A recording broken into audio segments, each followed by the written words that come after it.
আসসালামু আলাইকুম। আমি সজীব ওয়াজেদ জয় বলছি।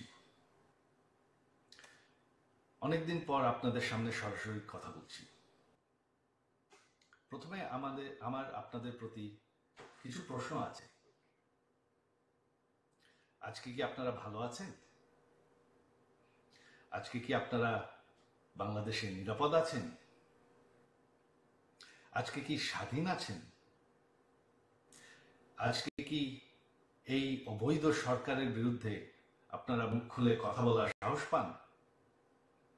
আজকে কি বাংলাদেশের পক্ষে, বাংলাদেশের স্বাধীনতার পক্ষে আপনারা মুখ খুলে কথা বলার সুযোগ পান, নাকি গ্রেফতার হন?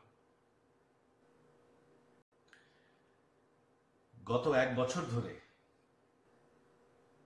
এই অবৈধ অনির্বাচিত রাজাকারদের সরকার অবৈধভাবে ক্ষমতা দখল করে আছে। গত 1 বছর ধরে তারা স্বাধীনতার ইতিহাস মুছে ফেলার চেষ্টা করছে, স্বাধীনতার চেতনা মুছে ফেলার চেষ্টা করছে। এক এক করে প্রতিটি সরণি বুলডোজার দিয়ে ধ্বংস করছে এবং কি সে ঐতিহাসিক 32 নম্বর বাড়ি, যেই বাড়ির থেকে আমাদের স্বাধীনতা ঘোষণা করা হয়, সেই বাড়িটিকেও তারা বুলডোজার দিয়ে ধ্বংস করে ফেলেছে। আজ সেই জামাতি রাজাকাররা দাবি করছে যে আমাদের সংবিধান বদলাতে হবে। যেই রাজাকাররা আমাদের দেশের 30 লক্ষ মানুষ হত্যা করেছে, 2 লক্ষ নারী নির্যাতন করেছে,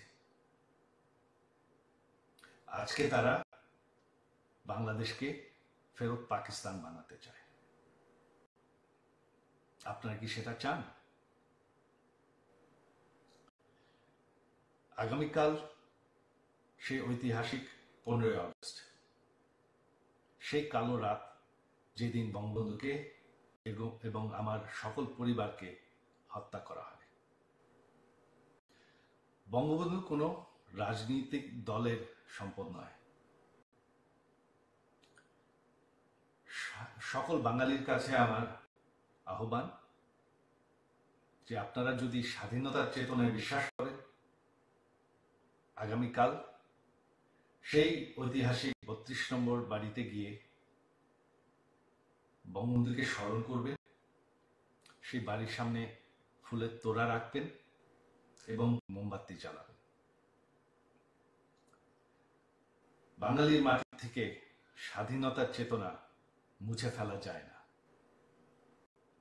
স্বাধীনতার ইতিহাস মানুষের মনের থেকে মুছে ফেলা যায় না।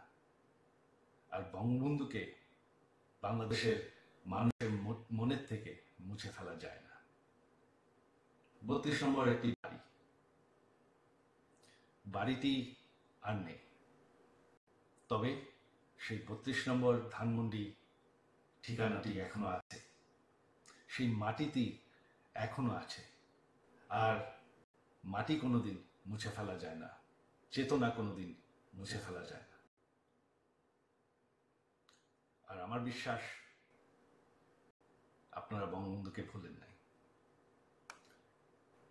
তো এটাই আমার আহ্বান, আপনারা একটু সাহস করে যাবেন। এখন আর ভয় পাওয়ার কিছু নাই। এই অবৈধ সরকারের, এই রাজাকারদের সরকারের সময় শেষ হয়ে এসেছে।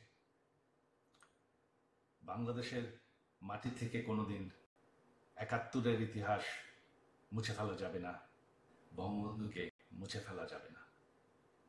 জয় বাংলা।